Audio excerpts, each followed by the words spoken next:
month on Janome Club, we will be looking at two of my favorite attachments that you can get for your overlocker. We will be looking at the cloth guide, and also we'll be touching a little bit on the gathering attachment.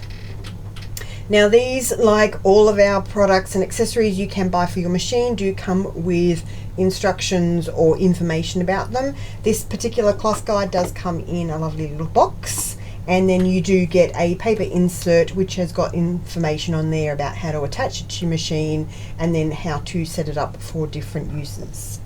So the lovely cloth guide here, it attaches to the front of your machine, and then there is a guide on top that slides left or right. So depending on how much fabric you want to have sitting here to go in under your overlocker, so whether you want it in tight for when you're doing a rolled hem, or if you're sewing a commercial pattern with a 1.5 centimeter seam allowance, you can then push it over to the right placement. It does have a few little guides, like marks on it for different placements of depending on your seam allowance and things like that, but I'll show you more when we actually attach it to the machine.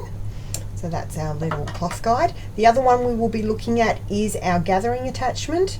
Now we do have a video on this, I think from about a year ago, so if you just search on the Janome Australia YouTube channel that you're on, have a look and search for overlocker attachments or gathering attachment, and you will find more videos on this. So we will only be touching on it today, but it has a lovely little finger that slides in and allows your fabric to be gathered as you are sewing it. So we'll be going through both of those today. So the first thing we're going to do is we're going to set our machine up with the cloth guide and for a rolled hem. So with our most of our attachments, there is an attaching screw at the front of your machine. So I'm going to open up my side door here, and I have my attaching screw. Depending on what machine you have, there are some overlockers that need a small little attaching plate that goes onto the front.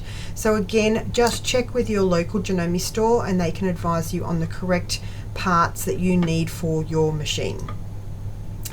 We are sewing on the AirThread 2000D, which is our air threading overlocker, but they all pretty much attach the same sort of way. So I've loosened off my little screw at the front here, and these little prongs just slide over that screw, and then we tighten this up.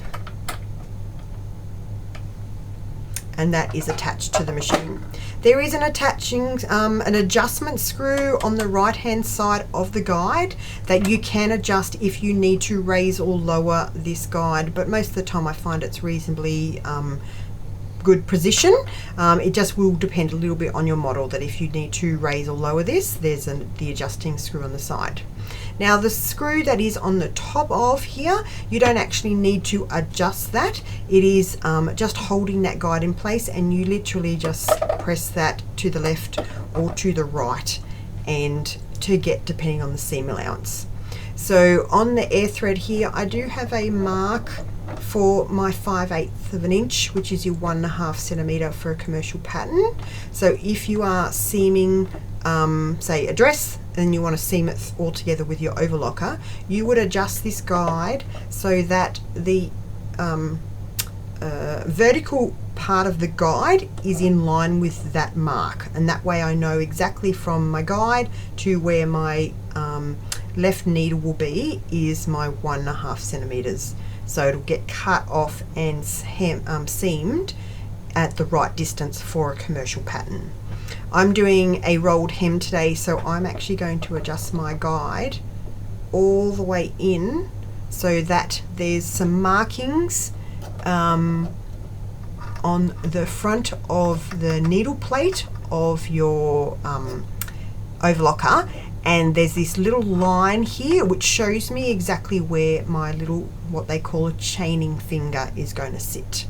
So this little finger sits out underneath where the needle is and holds your stitches nice and flat to overlock. When we're doing a rolled hem, we're going to pull that little finger back to set the machine up for rolled hem. So depending on your machine, most of them are pretty much the same. There's normally some sort of guide on the front that you then click into. Sometimes it's an R, sometimes it's an RH for rolled hem. You would just flick that little back. If you've got a really old overlocker, you may need to change out the needle plate. Sometimes you get one which is a rolled hem needle plate, which doesn't have a finger, and then a regular needle plate. So that's your first adjustment. There's 3 that you need to do for rolled hem. So first one is putting my finger out of the way. The second one is tightening up your lower looper. On most of our current model overlockers, you do get a standard and tight or standard and rolled hem, RH, lever, so you can just click that over to tight. If you have an overlocker that does not have this easy adjustment, you just have to tighten up your tension. So go to a higher number on your tension dials. So that's adjustment 2. Now adjustment 3 is around here. We have our differential feed dial, and then I have my stitch length dial. Standard is about 2. We're going to turn that through to R. So R for rolled hem. So then we are all set up for our rolled hem. Now if I was just seaming a piece of fabric, I would just line that fabric up here.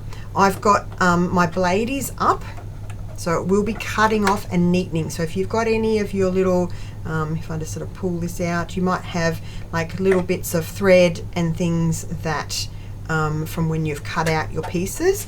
What the machine will do, the overlocker, is it will cut off all of those little bits that are trailing off the edge, neaten up the edge, and then it will sew the rolled hem.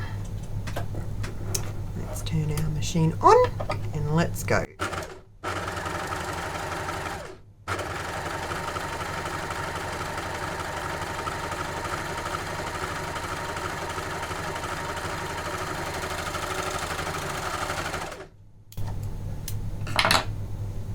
We have stitched a lovely rolled hem. Now if I come over here and I'll show you a little bit more close up, I think. So you can adjust, we've put this setting on R for the stitch length. Might be a little bit hard here, we've got pink on pink. If you want this stitch line to be a little bit tighter, you can take it down to more towards your 1 stitch length. And I don't know if we turn this over, I don't know how much you'll be able to see, but what it does is it rolls your fabric. So I'll sort of exaggerate, show you. It's actually rolling your fabric over like this while it does its stitching. So that is why it's called a rolled hem. And that is a really nice, neat edge. You can do that around curves. It looks lovely, like on little flutter sleeves. It's a lovely, beautiful, neat little finish that you can do on most sort of garments if you want. Now if you were doing a rolled hem with a commercial pattern, so again, if my commercial pattern has a 1.5 centimeter seam allowance, I would adjust my guide out to my 1.5 centimeters mark. I'd leave my blade up, and your fabric goes, let's do the other side, my fabric then goes in onto this guide. So what will happen is it will now cut off my excess fabric for me at the same time that it's sewing.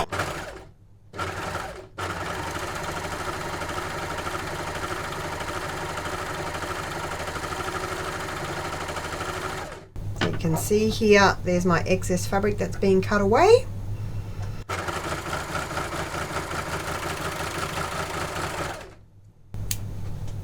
But I get that beautiful same finish. This is a really nice one. If you've just got strips of fabric like this, you can then have them as a beautiful bow. Like you can, you know, tie them up. Lovely finish on the edges. Okay, so let's put this back to where our chaining finger mark is. With this particular project, we are joining 2 pieces of fabric. So I have a green fabric and a pink stripy fabric. With this one, because we're joining and we want to see the rolled hem on the fabric, we're actually putting wrong sides together. Now the notes for this will have lots of wrong sides or right sides together. Just follow the instructions. You could do a little test if you need to to show you how to do these. So I've got my 2 layers of fabric, wrong sides together, and we're going to seam along.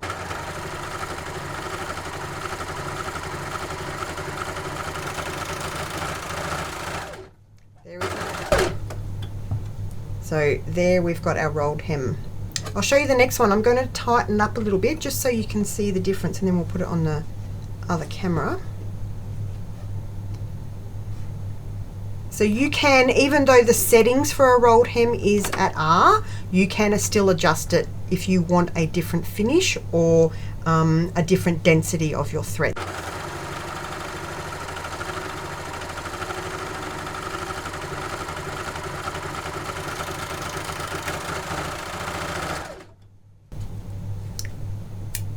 Trim off some of my excess.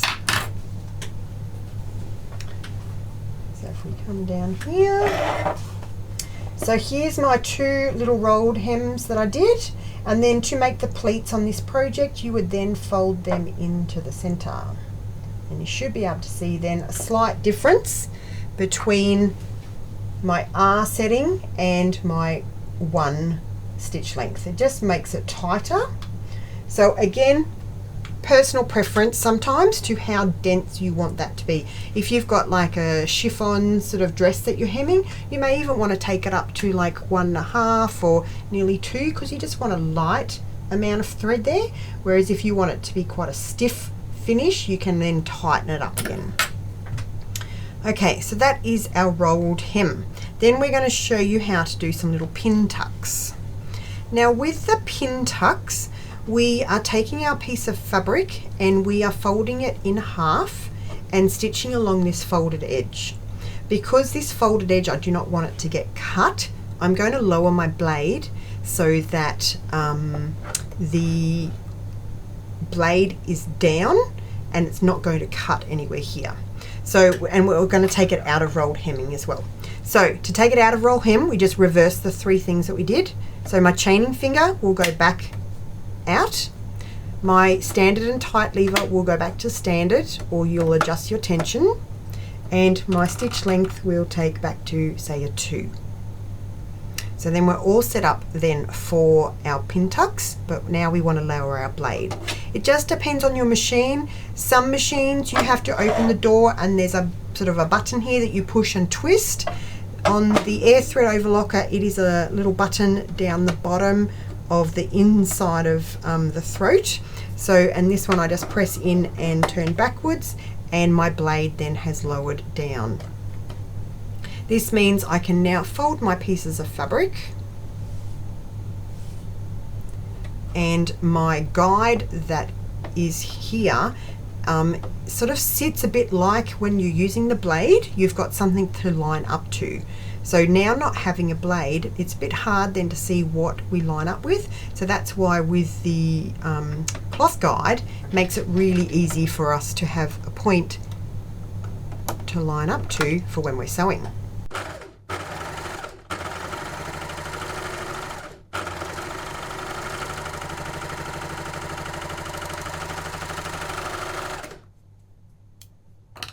Here we have a little pin tuck. Now the pin tucks we did do in a previous video. So like I said before, I think it was a little girl's dress with little pin tucks down on sort of the yoke part of the bodice. So that one I showed you more information about doing the pin tucks. But with this you would then just take another pleat and we would stitch another line.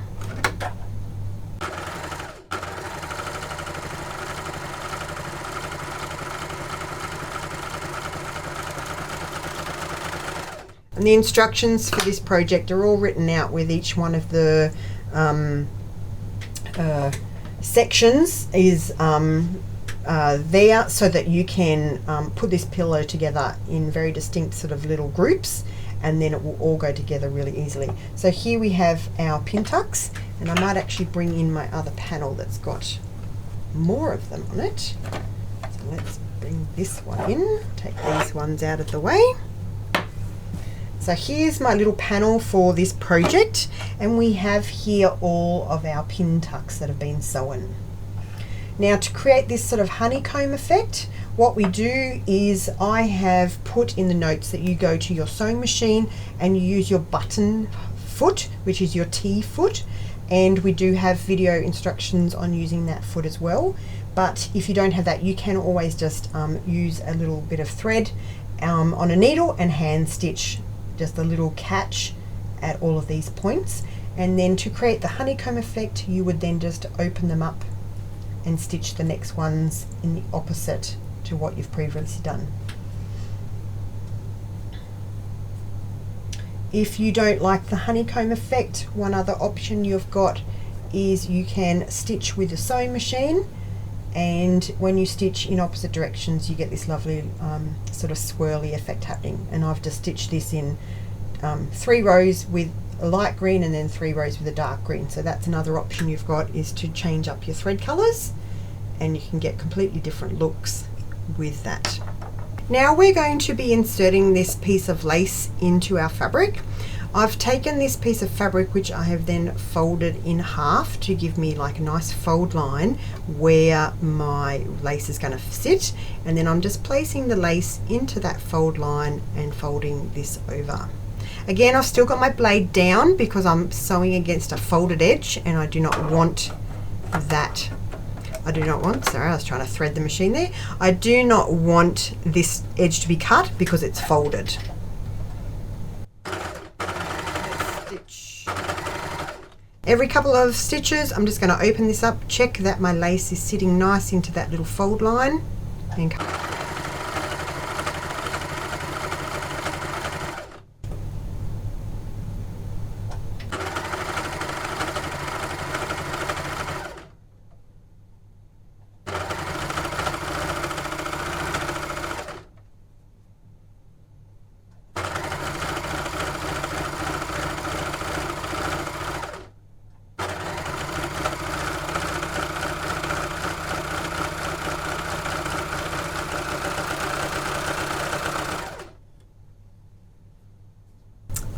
and there we have our lace inserted into a panel.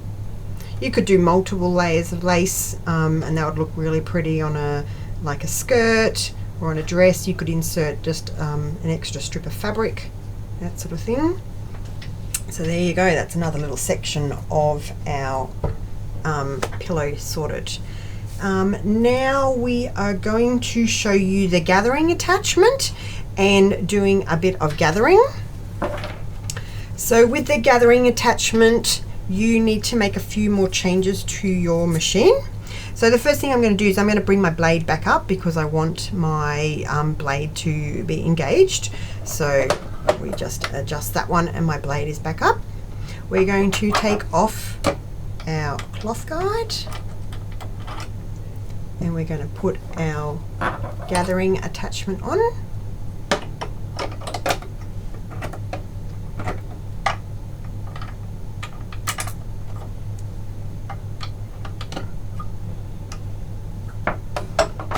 Okay, then we're going to set up for gathering. Now with gathering on your overlocker, you have to adjust your differential feed and your stitch length. So we're going to come around to our dial, we're going to take our stitch length to 3 and we're going to take our differential feed to 1.5. Just follow the directions on the project, or you might need to do a sample if you want to see how much gathering you might need for a particular item that you're gathering up. And then we've got our little finger here on the guide, so that then slides in under our foot, and what that will do is that will separate your fabric to what you want to have gathered or not gathered. So if you were just gathering up one piece of fabric, you would just place it in under that guide and it would be stitched. We're doing 2 layers of fabric where we're gathering one onto a straight piece. So I've got my gathered is my patterned and my solid piece here is a straight piece. So you would put those right sides together. We're going to place the one we want gathered underneath and under the guide finger. The one we're doing flat is going on top. I'm then going to lower my foot And then I find the easiest way to do this to start with is I use my hand wheel, and I wheel it towards me for a couple of stitches just till it catches both layers of fabric, because that then secures these two together. We then hold these sort of slightly apart, and you need to let the machine do the work. So don't hold on to any one in particular. You just want to guide both of them so that they are guiding to just towards the edge of the blade. And you will notice here that it will gather up my pattern fabric and keep my pink fabric flat.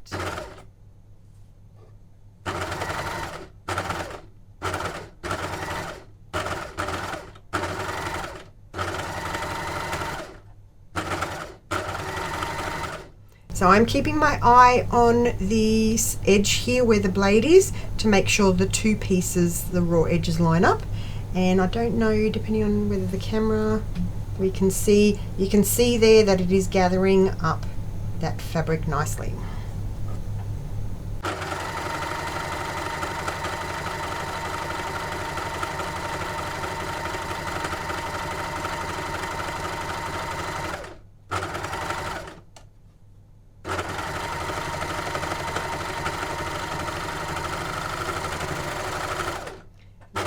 The higher number you have your differential feed, the more gather you will get.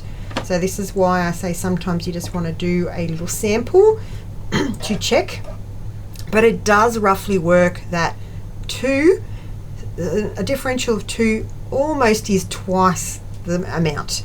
But it does depend on the actual fabric. But for, say, like a quilting weight sort of cotton, I have found that that is about right, but yes, you definitely need to check it. So I'll just show you here on our little samples.